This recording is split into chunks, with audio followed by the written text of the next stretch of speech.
Expresso, sua dose semanal de informações no século diário.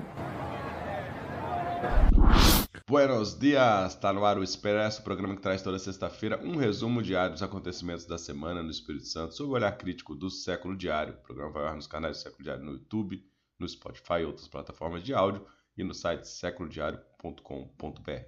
Você pode nos acompanhar também no Instagram, @tvséculo. Eu sou o Vitor Taveira, hoje com a voz um pouco prejudicada, mas o assunto da semana são as mortes causadas pela Polícia Militar Capixaba nessa mesma semana. Ainda teremos o giro de notícias e o bloco de rolê com dicas de cultura do Espírito Santo. Assunto da semana: moradores do Território do Bem querem reunião com Renato Casagrande. A demanda é resultado de mais 2 assassinatos de jovens em ações da PM na região.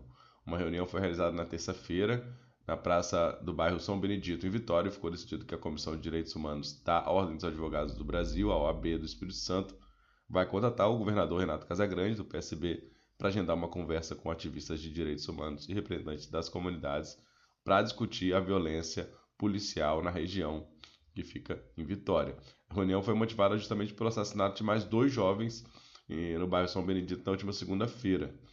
Além do OAB, estiveram presentes representantes do mandato das deputadas estadual Camila Valadão e do vereador André Moreira, ambos do PSOL. O morador da comunidade, Luiz Adriano Rodrigues, foi um dos articuladores do encontro. Ele relata que o primeiro jovem foi morto em um beco quando a polícia chegou atirando. A outra morte foi cerca de 30 minutos depois. Um rapaz, ao fugir da polícia, entrou na casa de uma moradora. Os policiais, então, adentraram essa residência e o algemaram. Segundo Luiz Adriano, a dona da casa, pediu para que não agredisse o jovem, mas enquanto ela foi ver a sua mãe, uma senhora idosa que poderia estar assustada com a confusão, em outro local ali da casa, os policiais teriam alvejado o jovem com 4 tiros. O morador questiona a fala do comandante-geral da Polícia Militar, Douglas Caus, que disse à imprensa que a ação é parte de um treinamento da corporação. Ele disse, abre aspas, não sabia que a comunidade é base de treinamento para a PM. Ele falou que o treinamento será até quinta-feira, depois irá para outro lugar, mas não disse qual. Provavelmente deve ser bairros periféricos, favelas. Estamos cansados dessa opressão, desse abuso, dessa violência, foi o desabafo aí desse morador do Território do Bem. O ocorrido na segunda-feira, infelizmente, mais uma entre tantas ações de violência policial ocorridas nesse local, no Território do Bem. Os moradores estão se organizando há algum tempo para tentar reverter essa situação. O Instituto Conexão Perifa, que atua ali na região, encaminhou em fevereiro passado ao Ministério Público do Espírito Santo um documento no qual solicitou a apuração de 5 mortes registradas nesse mesmo mês de janeiro em decorrência de ações da PM. Também reivindicou que o órgão se reúna com representantes da Segurança Pública do Espírito Santo, abre aspas, para proibir as chacinas que vêm acontecendo em nosso território e pensar em uma política de paz para as comunidades, zelando pela vida de todos os moradores. Em agosto do ano passado, voltando um pouquinho mais, os moradores ali do Território do Bem realizaram uma manifestação no Dia Nacional de Luta dos Movimentos Negros pelo fim da violência racista da polícia. Teve concentração ali na pracinha de Tararé, que é um bairro ali na região baixa, desse território, e no trajeto foi até o quartel da PM em Maruípe, pedindo políticas públicas de saúde, educação, geração de emprego e renda, direitos reivindicados por um público de faixa etária diversificada, abrangendo crianças, adolescentes e adultos que participaram dessas manifestações. Bom, ainda nessa semana, dias depois do primeiro episódio, ocorreu mais mortes causadas por ações policiais, dessa vez no bairro Taboazeiro, também em Vitória, onde 2 jovens de 16 e 23 anos foram assassinados dentro de casa. Segundo uma denúncia da deputada estadual Irine Lopes, do PT, a informação da corporação é que receberam ligações anônimas de um homem alegando que o homem estaria armado e intimidando pessoas ali na região. Mas o que moradores relatam é que os policiais chegaram nos chamados predinhos, na região ali, e ordenaram que todas as pessoas entrassem nos apartamentos e começaram a revista. No apartamento dos 2 jovens que foram executados, eles foram questionados sobre onde estava a arma e responderam que ela não existia. Segundo relatos ali dos moradores, eles foram mortos sem qualquer reação e a queima-roupa. A comunidade de Taboazeiro ficou revoltada com a ação da polícia militar e acabou ateando fogo em objetos para interditar uma rua e chamar a atenção ali das autoridades. A deputada Irine Lopes cobrou a investigação do Ministério Público, vou usar aqui também as palavras dela. uma ação policial que culmina com morte não é bem sucedida. Afinal, o trabalho da polícia é cumprir a lei, prender e deixar que o sistema de justiça realize sua atribuição. Execução de pessoas procuradas ou não pela justiça é indício de despreparo e de falência da segurança pública no seu dever de proteger a população. E uma notícia dessa semana na área de segurança pública é sobre uma iniciativa do governo estadual, mas tampouco está agradando aí os defensores de direitos humanos e movimentos da sociedade civil. Na segunda-feira, mesmo dia das mortes no território do bem, o governador Renato Casagrande anunciou a instalação de câmeras de reconhecimento facial, que é uma tecnologia que está sendo muito criticada por especialistas e vai ser usada nos ônibus Transcol e no Cerco Inteligente. As câmeras fazem parte, então, no programa Estado Presente em Defesa da Vida, estão instaladas nos ônibus do sistema Transcol e nos equipamentos do Cerco Integrado e Inteligente de todo o Espírito Santo, em locais considerados estratégicos. A tecnologia já havia sido implementada em 2022 nas cidades de Vitória e Serra e gerou polêmicas diante de possíveis riscos na operação. A Secretaria de Segurança Pública e Defesa Social, a SESP, vai instituir um grupo de gestão do projeto piloto para elaborar todas as normas e protocolos de uso dessa ferramenta pelas forças de segurança com o objetivo de dar governança à tecnologia. Todas as informações coletadas serão mantidas em um banco de dados seguro e com total respeito à Lei Geral de Proteção de Dados, a LGPD, isso afirma a Secretaria e o Governo do Estado. Mas a utilização de câmeras para reconhecimento facial é contestada por entidades de direitos humanos e especialistas. Um deles, o coordenador adjunto do Centro de Estudos de Segurança e Cidadania no Rio de Janeiro, o Pablo Nunes, em uma entrevista que ele concedeu ao Século Diário na época da implantação dessa tecnologia em Vitória, ele destacou vieses raciais e encarceramento de massa. Segundo ele, quando se trata do uso de reconhecimento facial em vias públicas, alguns fatores são ainda mais preocupantes. Um deles é a própria natureza desse tipo de tecnologia, que pode ser causadora aí de erros e de violações. O pesquisador afirmou também que no Brasil há ainda um descompasso em relação às boas práticas internacionais, principalmente quando se trata da publicização do uso do sistema nessas cidades. Como falou o Pablo Nunes, abre aspas aí, as pessoas precisam saber que elas estão sendo monitoradas e o que está sendo feito com esses dados, quem tem acesso a eles e por quanto tempo tem acesso a esses dados. Informação é um direito do cidadão. E aí mais uma iniciativa que gera bastante repercussão, mas que não atende um pouco aí os anseios da sociedade civil, dos movimentos sociais, dos movimentos de direitos humanos nessa luta para combater a violência. Bom, terminado o nosso assunto da semana, vamos aí para o giro de notícias. Candidatos começam a prestar contas e Pasolini tem a campanha mais cara. O prefeito de Vitória dispõe até agora de 3 milhões e 100 mil reais para investir na corrida à reeleição. Outra notícia é que a Justiça manda retirar o boneco do presidente Lula de rua lá na Praia do Canto, em Vitória. O Armandinho Fontoura, vereador que foi afastado do PL, pode ser enquadrado por notícia falsa, segundo a reportagem que está lá no Século Diário. Outra notícia é que Pablo Muribeca, candidato a prefeito da Serra, não poderá usar fotos de Bolsonaro em seu material de campanha. A ação foi movida pelo vereador Igor Elson, que é candidato a prefeito pelo PL. É exemplo que aconteceu em outros municípios, então o uso da imagem de Bolsonaro fica aí exclusiva aos membros de seu partido. Outra notícia é que juiz indefere a candidatura de Carlos Castiglione a prefeito de Cachoeiro. A alegação é de que o ex-prefeito teve contas rejeitadas. O Ministério Público Eleitoral defendeu o registro, mas ainda cabe recurso aí da decisão por parte do ex-prefeito e candidato, agora Carlos Castiglione.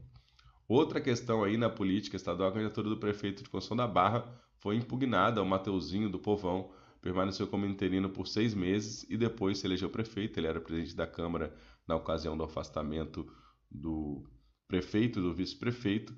Então, uma interpretação jurídica aí está sendo debatida, no sentido que ele teria completado 3 mandatos consecutivos. Ele alega que não, no primeiro ele não foi eleito, ele apenas assumiu por tempo complementar, mas enfim, ainda também cabe recurso aí, no caso da candidatura do Mateuzinho lá em Conceição da Barra. Passando agora para os movimentos sociais, agricultores familiares querem ocupar prefeituras e legislativos. O Dorizete Cosme, do MPA, e o Marco Carolino, do MST, falaram com o Século Diário e destacaram a defesa das pautas do campo e apontaram quais candidaturas os movimentos apoiam. Além disso, também tem a campanha Agroecologia nas Eleições, que está buscando sensibilizar os candidatos em eventos em Vitória e online. Pastor processa chargista e vereadora da Serra por danos morais. O chargista Mindu criticou a defesa do porte de arma por parte desse pastor e a vereadora Elcimara compartilhou isso nas redes sociais. Acabou saindo aí um processo que está tramitando do pastor contra o artista e a vereadora lá na Serra. Julgamento de insalubridade dos trabalhadores do asseio terá início nesta sexta-feira. O Supremo, STF, vai decidir se mantém o governo do estado desobrigado do pagamento de insalubridade. Especialistas em saúde mental fazem críticas ao Setembro Amarelo. Essa matéria é bem interessante aí. A Bruna Tanho e a Ana Cláudia Gama afirmaram que a campanha não alcança objetivos desejados. Vale a pena conferir a argumentação e análise delas sobre essa questão que vem crescido, né? A campanha que vem crescendo, mas que tem aí suas limitações também. Pescadores da região do Rio Santa Maria seguem com renda prejudicada. A pesca foi paralisada por suspeita de contaminação, mas a Secretaria Estadual do Meio Ambiente não deu retorno sobre auxílio financeiro a esses pescadores. A ONG Juntos SOS cobra que a ArcelorMittal financie pesquisa sobre os impactos do Revsol, já que esse composto produzido pela empresa é apontado como a possível causa da mortandade de peixes ali na região. Por último, nova Assembleia definirá rumos do movimento de professores em Anchieta. Os educadores exigem do prefeito Fabrício Petri uma data para pagamento de valores reivindicados. Na TV Século tá bombando lá a entrevista. A esquerda brasileira já morreu, mas pode ser reconstruída. Essa fala é do militante comunista e youtuber Jones Manuel, que criticou moderados radicais. Ele esteve aqui em Vitória por alguns dias e falou com a gente numa entrevista exclusiva, muito interessante para quem quiser ouvi-lo. Outra que está circulando, as propostas para a educação nas eleições municipais. O programa Política é Essa recebeu a Suelen Lievori, que fala da campanha nacional pelo direito à educação, que lançou inclusive uma carta compromisso aí para os candidatos. Outro material, quem é quem na disputa pela Câmara de Vitória. Politicast também, o programa analisa as chances de cada partido e candidatos que largam na frente na corrida eleitoral, na disputa aí pelo Legislativo da capital. Acompanhe lá, tem esse conteúdo e tem outros mais. A gente lembra que todo esse material que nós trouxemos aí durante o programa está disponível gratuitamente. Assim que terminar o programa, entra lá em seculodiario.com.br para aprofundar no que você mais interessar. E vamos agora com as atrações culturais no bloco de rolê. E aí, que tal dar um rolezinho pelo estado do Espírito Santo no itinerário cultural e gratuito? Vamos trazer aí algumas dicas para você. Esse fim de semana, o programa Cultura em Toda Parte do governo estadual vai estar nos municípios de Viana e Fundão com várias atrações culturais. Tem música, contação de histórias, sarau, circo, dança. Tem programação ali no centro de Viana, nessa sexta, sábado e domingo no Teatro Municipal de Viana e na Galeria de Arte Casarão. Em Fundão, as atividades vão ser lá no distrito de Timbuí. A programação também vai ter eventos de formação na área da cultura, como palestras e oficinas. A programação completa está lá no site da Secult, a Secretaria de Estado da Cultura. Em Anchieta, tem a festa literária promovida pela Caravana Combiousa, Expedição Monte H, projeto promovido pela editora Cousa. Vai ter teatro, música e sarau para o público de todas as idades. No sábado e no domingo, de 14 às 17 horas, no Parque dos Papagaios, lá no bairro Benevente, em Anchieta. Pessoal do município aí, da região, das proximidades, ou quem está a fim de dar um rolê, fica aí a dica. A programação completa está lá no Instagram, @caravanacombiosa. E saindo do sul para o norte, em Ibiraçu, é possível visitar a exposição E Eu, Mulher Preta, que fica até 6 de outubro no Complexo Roque Peruche, lá no centro da cidade, com visitas de segunda a sexta-feira, das 7 horas às 16 horas. São fotografias que retratam 10 mulheres negras pelo clique de fotógrafos muito talentosas: Ana Luzes, Luara Monteiro, Meuri Ribeiro, Tainara Barreto e Thaís Gobo. Exposição com curadoria da Marilene Pereira.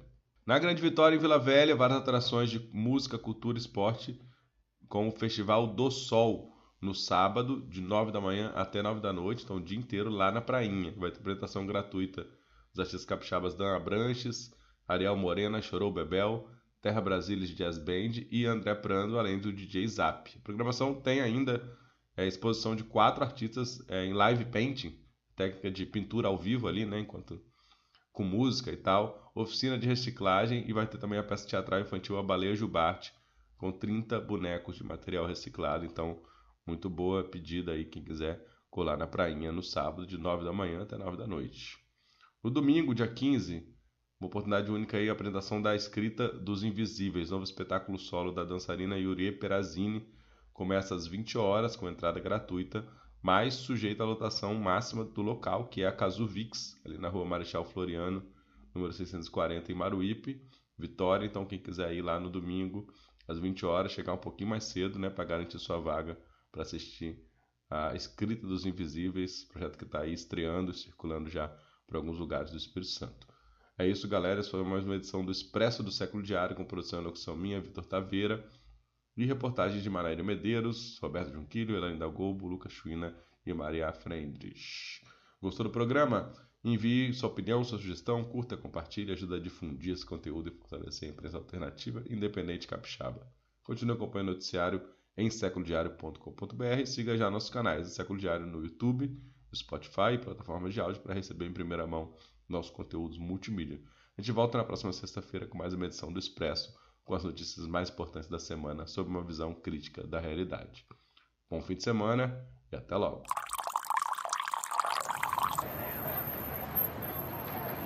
Expresso, sua dose semanal de informações no Século Diário.